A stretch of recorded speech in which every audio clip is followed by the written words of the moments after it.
Le Pissentillisme Club vous souhaite la bienvenue.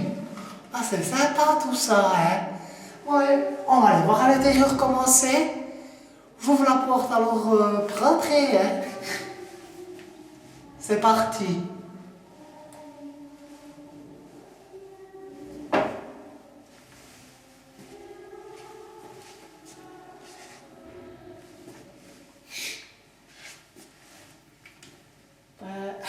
C'est un peu bizarre, hein? Je m'attendais pas vraiment à voir ça. C'est spécial. Mais venez voir par vous-même à l'intérieur, vous verrez comment c'est. Allez.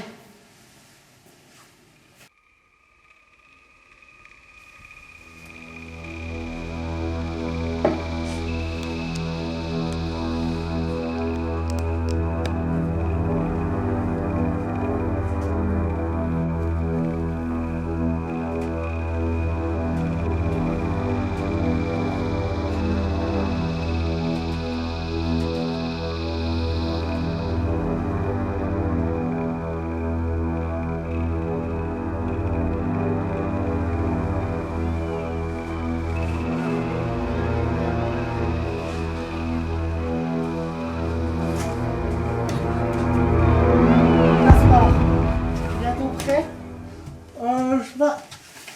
Je m'asseye là, je te fais une petite place là, et puis tu viens, je t'attends, hein.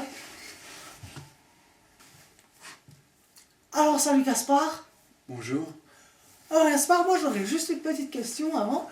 C'est qu'en entrant ici, les premières choses qu'on remarque, qui nous sautent aux yeux et qui m'ont surpris, c'est toutes ces cages en bois, toutes cadenassées.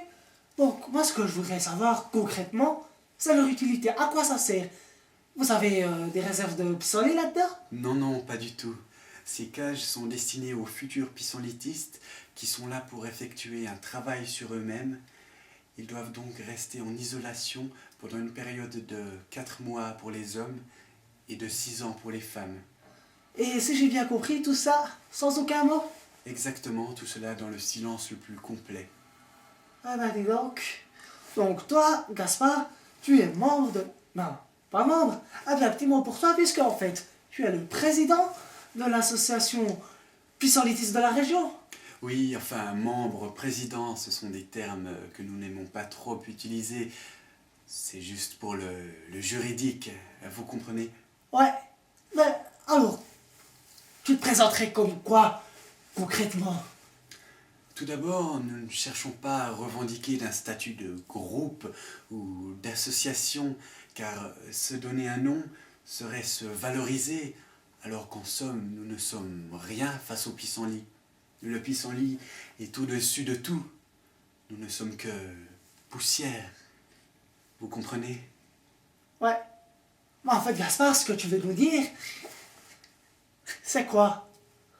C'est qu'en fait, le pissenlit, c'est un peu comme votre Dieu, votre Saint-Père, le Seigneur, c'est ça? Mais Gaspard, parle-nous un peu plus de ton art, le pissenlitisme, concrètement. Je ne définirais pas le pissenlitisme comme un art, mais plutôt comme une façon de vivre, un mode de vie, un mode de vivre, une façon de vivre sa vie.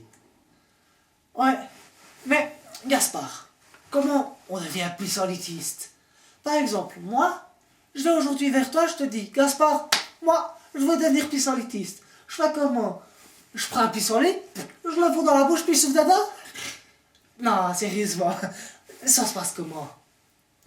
Eh bien, pour vous répondre, je citerai une phrase que j'ai l'habitude d'indiquer aux pissenlitistes débutants, qui est la suivante. On ne choisit pas le pissenlit, c'est le pissenlit qui nous choisit. Eh ben, c'est rudement bien dit ça. Gaspard, je crois que tu nous as préparé une petite démo. Oui, effectivement. Donc, je vais me préparer un instant. D'accord. Eh, prenez votre temps. Prends tout le temps, allez, Gaspard. Bon, en attendant, Gaspard, je vais meubler un petit peu, là, je vais vous raconter une petite blague. Une blague qu'on m'a racontée l'autre jour au studio. Oh, c'est l'histoire du gros ouais, qui rentre dans une boulangerie. Et le boulanger, qui c'est Roger Gros, le gros. Ah ben la boulangère, qu'est-ce qu'elle fait? elle arrive, hop, elle déballe ses sur le comptoir, elle fait qu'est-ce qu'on peut faire de ça? Mais le boulanger, Roger, il dit qu'est-ce qu'on peut faire de ça? Lui, son qu'est-ce qu'il fait? Hop, il ses sur le comptoir, il fait bah posez vos là, je vais avec mon gros ça vous fera des bonnes sur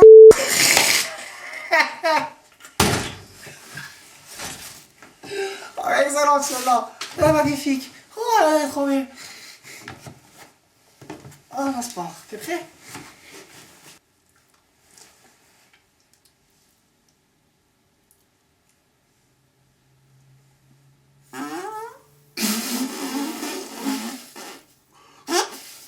Merci Gaspard, merci de nous avoir fait partager ce doux moment de communion avec le pissenlit. Mais concrètement, est-ce que tu pourrais nous décrire un peu ton instrument, nous dire comment il est, concrètement? Contrairement à ce que beaucoup de personnes pensent, la longueur de l'instrument ne change rien au son. C'est le diamètre qui a toute son importance. Plus il est grand, plus le son sera gras. Ah ouais, bah en fait, ce que tu veux nous dire, Gaspard, c'est que c'est pas la longueur qui compte, c'est la largeur. Exactement. Et pour briser une autre idée préconçue, nous n'utilisons pas n'importe quel pissenlit qui pousse au bord du trottoir, mais une variété de pissenlits très précise nommée Pinselititum variaturae maxul belanus de Tartuffe. Hop là, attention Harry Potter, tu vas me jeter un sort. Mais non, je déconne Simone.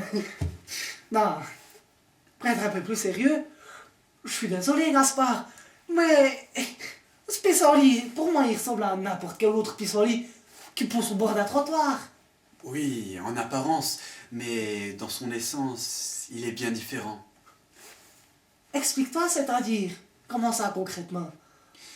Eh bien, pour que la plante devienne instrument de culte, nous devons observer un rituel très précis qui commence dès la plantaison de la graine et se termine qu'après le déterrement de la plante.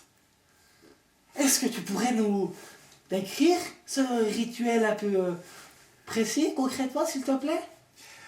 Premièrement, nous devons planter la graine le 3e mercredi du mois, un jour de pleine lune, dans un pot en terre cuite rouge ou jaune pour les plantes d'accompagnement, et ceci avec un gant en toile de jute dont la trame ne peut dépasser 1,12 cm.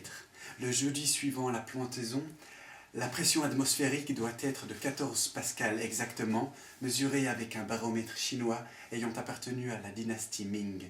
Si la pression atmosphérique ne correspond pas, la plante en tant qu'instrument de culte devient caduque et est bonne à jeter dans le caniveau.